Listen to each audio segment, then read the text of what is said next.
Okay, so hello everyone. Now for this day, we're going to tackle about auxiliary verb. So what is auxiliary verb? An auxiliary verb helps the main verb of the sentence by adding tense, mood, voice, or modality to the main verb. Auxiliary verbs cannot stand alone in sentences. They have to be connected to a main verb to make sense. Also to add context and functionality to clauses and sentences. Now let's move on to the types of auxiliary verbs. There are two types of auxiliary verb, which is the primary auxiliaries and modal auxiliaries. First is the primary auxiliaries. The primary auxiliary verbs are be, have, and do. These verbs modify other verbs in a full verb phrase. Next is the modal auxiliaries. Modal verbs show possibility, intent, ability, or necessity. Because they are a type of auxiliary verb, a helper verb, they're used together with the main verb of the sentence. Common examples include can, should, and must.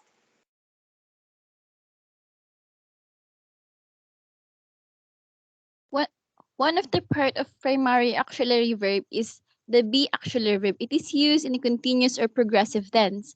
Are, is represent the present continuous tense. Was, were represent the past continuous tense. Be represents the future tense. The primary auxiliary be takes in the part of formation of progressive verb phrases as well as the formation of passive verb. The progressive form consists of auxiliary be followed by the present participle, the ing form. In the simplest case, a verb phrase in the progressive consists of two verbs as in the following sample. South Carolina is showing small profit from its operation. The verb can function as lexical or mean verb and usually expresses the relationship between two things in the example given. In this case, the verb comes before a participle from ending in ing and tells us that the action or event was continuous or progressive. This is usually called the progressive aspect. A lexical or mean verb used to form what is called passive voice.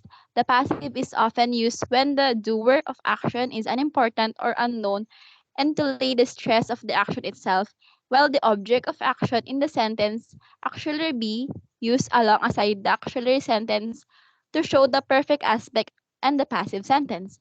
So, most English verb can occur in either the simple form or progressive form. This section discusses the general differences in form, use the meaning between the simple form and the progressive form. So, the progressive example given here is example of English verb phrase consists of verb of of be followed by the present participle, the ing form of another verb. So South Carolina represents the subject, is represent the primary auxiliary of continuous tense, showing represents an ing that represent present participle. A small profit from its operation represents the perfect tense.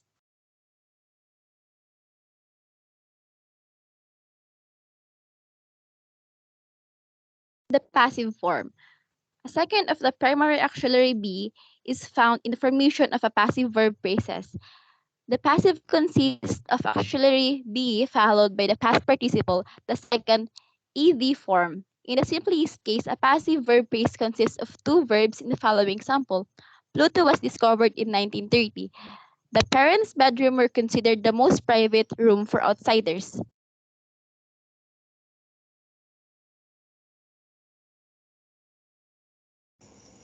Now let's move on to do verbs.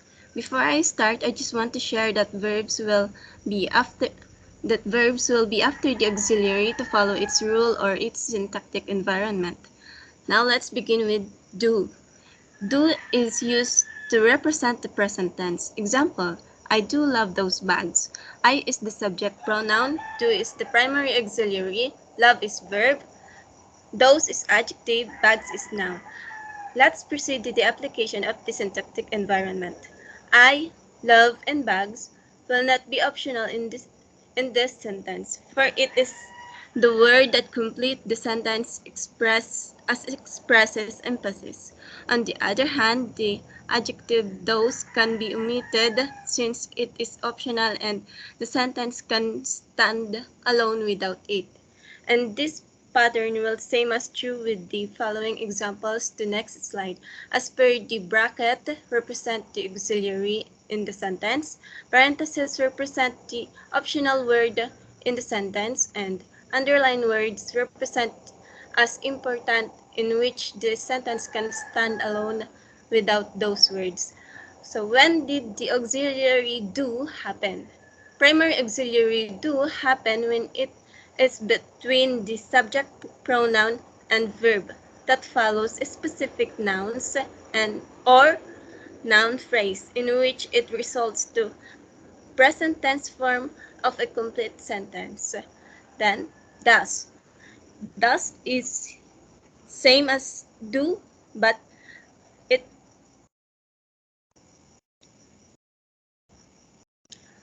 but it was used in a third person nominative singular pronoun. Example, he does want some help.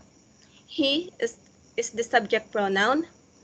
Does is the primary auxiliary. Want is verb. Some is adjective. Help is the direct object. Here is the application of syntactic environment. So when did the auxiliary does happen? Primary auxiliary does our same process happen with the primary auxiliary do, but it can only be applied to third person singular pronoun, then followed by the auxiliary does and as follows by the verb, adjective, and direct object, as shown in the given example. But some sentences can also be added some lexical words to express their thoughts thoroughly.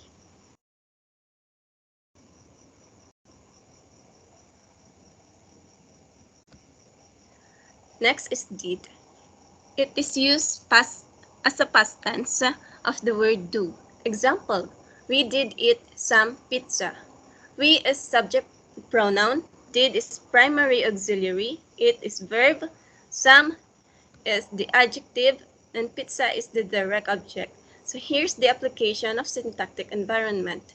So when the auxiliary did happen, primary auxiliary did also same as true the process of the auxiliary do, but this sentence represent a past tense. Remember that do, does, and did can only be transformed to interrogative sentence form if they move as a first word of the sentence that follows personal pronoun. For instance, did we eat pizza?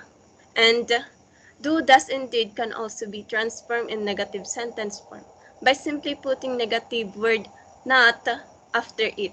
For instance, we did not eat pizza or we did eat pizza.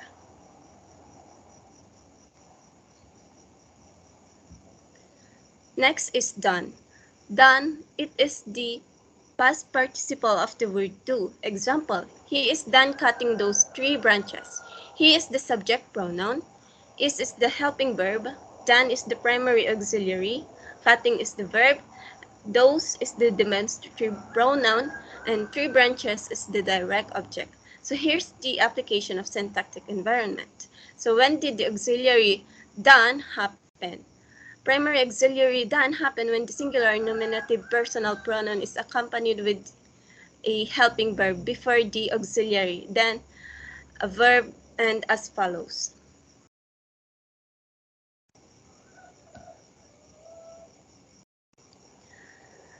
Then lastly, doing. Doing is the present participle of the word do. Example, I am doing laundry right now. I is the subject pronoun. Am is the linking verb. Doing is the primary auxiliary. Laundry is verb. Right now is the adverb of time. So here's the application of syntactic environment. So when did the doing happen? Primary auxiliary doing happen when it is between the first person nominative singular pronoun and linking verb and main verb as it results to present participle form of complete sentence. Remember that done and doing cannot be transformed as interrogative if you move them as the first word in a sentence, unless you put them in the second or third or even fourth and fifth word in a sentence. For instance, in interrogative, are you done cleaning your room? And in negative form, I'm not doing laundry right now. So take note that the negative word not will only be applied before the auxiliary done and doing. Okay, let's now move on to the have auxiliary verb.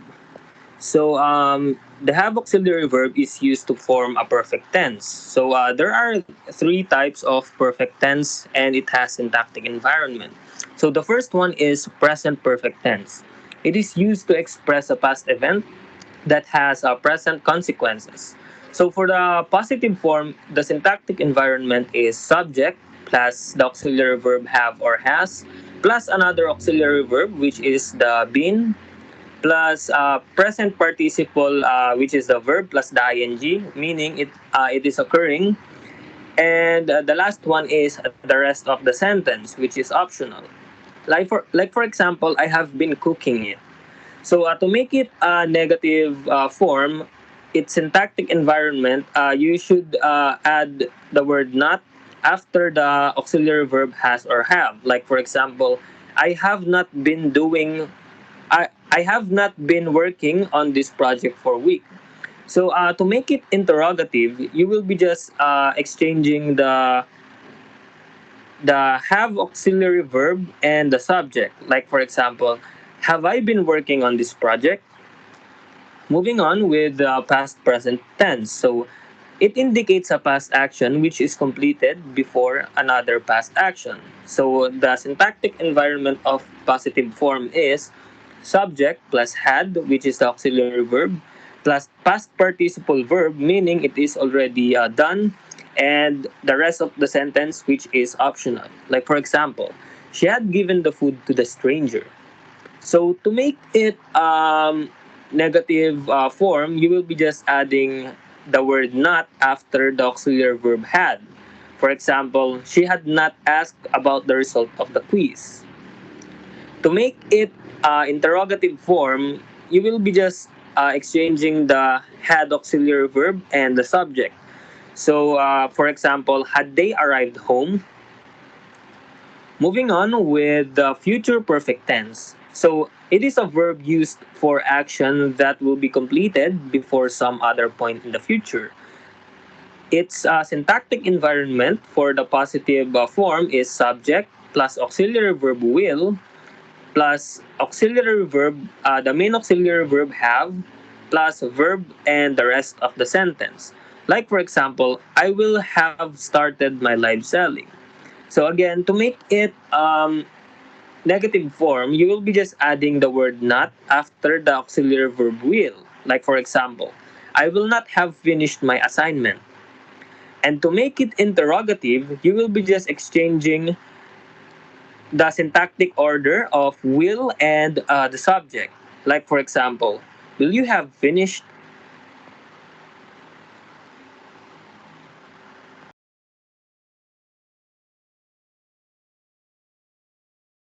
Okay, so let's move on to model auxiliary verb.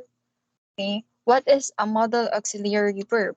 The model auxiliary definition encompasses auxiliary verbs used to show possibility, necessity, willingness, or capability. A model auxiliary verb does not change form or to indicate singular or plural or change tense.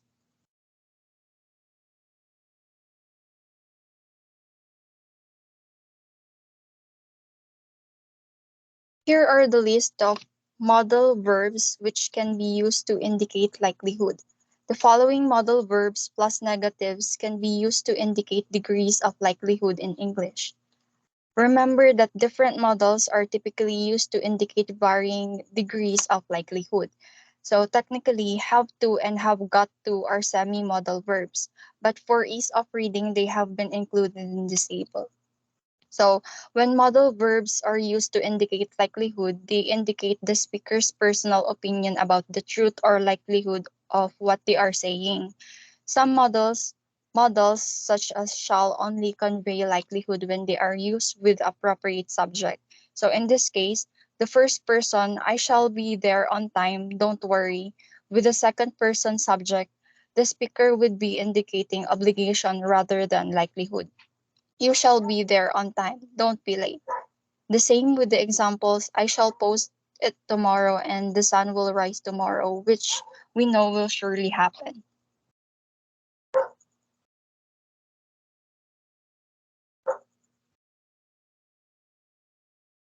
Model auxiliaries for likelihood for present future probability. Um, you will use may, might, and could to present events having a possibility to take place in the present and future. Like for these examples, Susan may come tomorrow. Susan might be outside. Don't eat that food, it could be poisonous. You can use might because it is best to represent probability. If you use may, it will be not so common and could is used in a positive sense.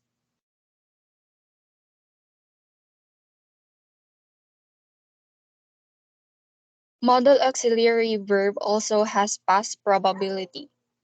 While representing positive probability about past, you will use may have, might have, could have, and past participle form of the verb. While representing negative probability about past, you will use may not have, might not have, and the past participle form of the verb. Like for these examples, Serena is not in the city. She might have gone to her hometown. And Lisa did not reply to your message. She may not have seen it yet. Okay. And the third example, you have to be cautious that could have can only represent unreal conditions of the past. She could have won the contest if she had participated. And you should also keep in mind that that couldn't have is only used to denote logically impossible thing in the past. Like Alana couldn't have participated in the contest.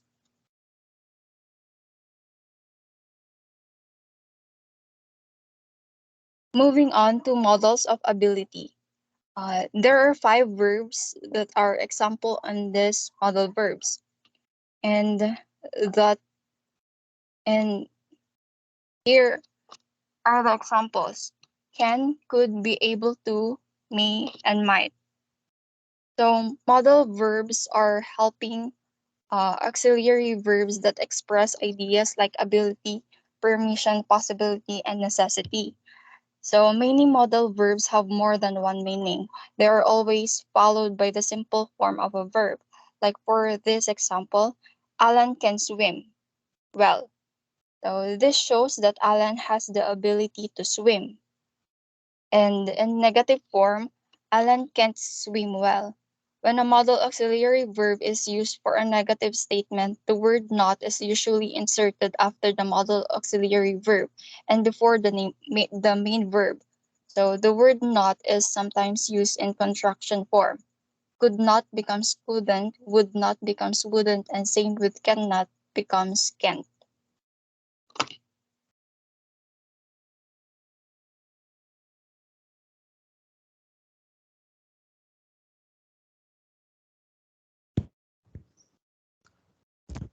Modal verbs has separate functions depending on how you place them in your phrase or sentence, and we are going to see how the manners of sentences changes by moving the auxiliary verbs. And now we are going to focus on modal verbs that is used for permission, intention, request, and necessity. So first stop is permission. We can use may or can as modal verbs when we are asking for permission. Can is less formal and often used, and may is more formal. When we ask for permission, can and may are always followed by I and followed by a verb. For example, may I bring my dog? I may bring my dog. Can I enter here? I can enter here. So as you can see, by moving the auxiliary verb, its function or manner also changes in the phrases, from permission to possibility. So let us see the other examples of different auxiliary verbs for different manner. Next is intention. Will and shall are modal verbs that can be used for intention. It talks about your future action. I are always the start of the sentence, followed by will or shall, followed by a verb. For example, I will go to the ball. Shall I go to the ball? So as you can see, it changed from ability to intention, or rather a question. Next is request. Can and could are the modal verbs that we can use or in making requests. Can I borrow your keys? I can drive your car. Could I use your pen? We could write well. So from request, it changes into ability by changing the or moving the auxiliary verb. And last is the necessity. The modal verb must shows that something is not optional, rather it is necessary. So for example, you must leave. I must see him. So as you can see, by moving the modal verb must, it changes the manner of the phrase or sentence from an order to an obligation. So, depending on how we place our modal verbs in our phrases or sentences, even having a specific use, they can still change